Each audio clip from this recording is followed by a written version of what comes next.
തിയേറ്ററിൽ വൻ പരാജയം ഏറ്റുവാങ്ങി പിന്നീട് ടെലിവിഷനിലും ടോറന്റിലും സൂപ്പർ ഹിറ്റായ ഒരുപാട് സിനിമകൾ മലയാളത്തിലുണ്ട്. ടിവിയിൽ കാണുമ്പോൾ ഈ ചിത്രങ്ങൾ എങ്ങനെ ബോക്സ് ഓഫീസിൽ പരാജയപ്പെട്ടു എന്ന് ചിന്തിച്ചു പോകുന്നവ. തിയേറ്ററിൽ അർഹിച്ച വിജയം നേടാതെ പോയ ചില മലയാളം ചിത്രങ്ങൾ.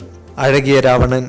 മമ്മൂട്ടിയെ നായകനാക്കി കമൽ സംവിധാനം ചെയ്ത ചിത്രമായിരുന്നു അഴകിയ രാവണൻ. അന്ന് മലയാളത്തിലെ ഏറ്റവും വിലപിടിപ്പുള്ള തിരക്കഥാകൃത്തുക്കളിൽ ഒരാളായ ശ്രീനിവാസന്റേതായിരുന്നു ചിത്രത്തിന്റെ തിരക്കഥ.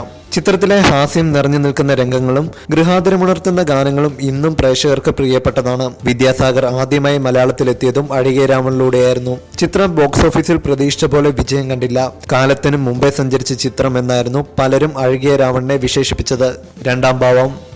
സുരേഷ് ഗോപിയെ നായകനാക്കി ലാൽ ജോസ് സംവിധാനം ചെയ്ത ചിത്രമായിരുന്നു രണ്ടാം ഭാവം.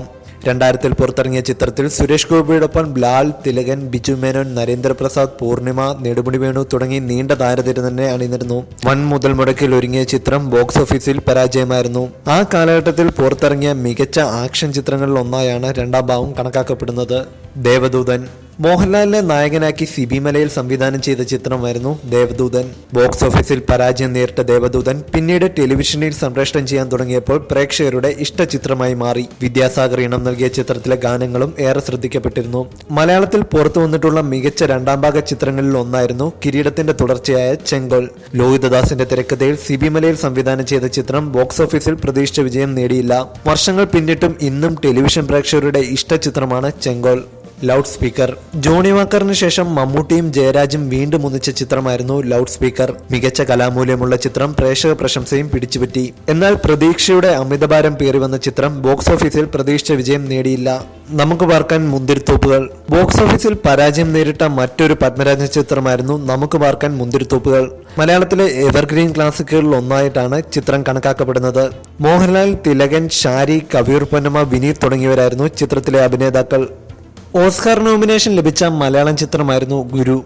മോഹൻലാലിനെ നായകനാക്കി രാജീവ് അഞ്ചൽ സംവിധാനം ചെയ്ത ചിത്രം ഏറെ ശ്രദ്ധിക്കപ്പെട്ടെങ്കിലും ബോക്സ് ഓഫീസിൽ അർഹിച്ച വിജയം നേടിയില്ല. One man show. ജയറാം, ഷാഫി കൂട്ടുകെട്ടിൽ പുറത്തിറങ്ങിയ ചിത്രമായിരുന്നു വൺമാൻ ഷോ. ബോക്സ് ഓഫീസ് പരാജയം നേരിട്ട ചിത്രം ഇന്നും ടെലിവിഷൻ പ്രേക്ഷകരുടെ ഇഷ്ടചിത്രമാണ്. Big B. അവതരണത്തിലെ പുതുമ കൊണ്ട് യുവാക്കളുടെ ഇഷ്ടചിത്രമായി മാറിയ സിനിമയായിരുന്നു ബിഗ് ബി. മലയാളത്തിൽ ആക്ഷൻ ചിത്രങ്ങൾക്ക് പുതിയൊരു മാനം നൽകാൻ അമൽ നീരജ് ചിത്രത്തിന് സാധിച്ചു. ബോക്സ് ഓഫീസിൽ അർഹിച്ച വിജയം നേടാതെ പോയ ചിത്രം പിന്നീട് ടെലിവിഷനിൽ വന്നപ്പോൾ യുവാക്കളുടെ ഹരമായി മാറി. ഋതു. റിമാക്കലിങ്കൽ, ആസിഫ് അലി, നിഷാൻ തുടങ്ങിയവരുടെ ആദ്യത്തെ ചിത്രമായിരുന്ന ഋതു സംവിധാനം ചെയ്തത് ശ്യാമപ്രസാദ് ആയിരുന്നു. പുതുമുഖങ്ങളായതിനാലും വാണിജ്യ ചേരുവകൾ ഇല്ലാത്തതിനാലും ചിത്രം ബോക്സ് ഓഫീസിൽ പരാജയം നേടി. പിന്നീട് ടെലിവിഷനിൽ സംപ്രേഷണം ചെയ്യാൻ തുടങ്ങിയപ്പോൾ ഋതു പ്രേക്ഷകരുടെ ഇഷ്ടചിത്രമായി മാറി.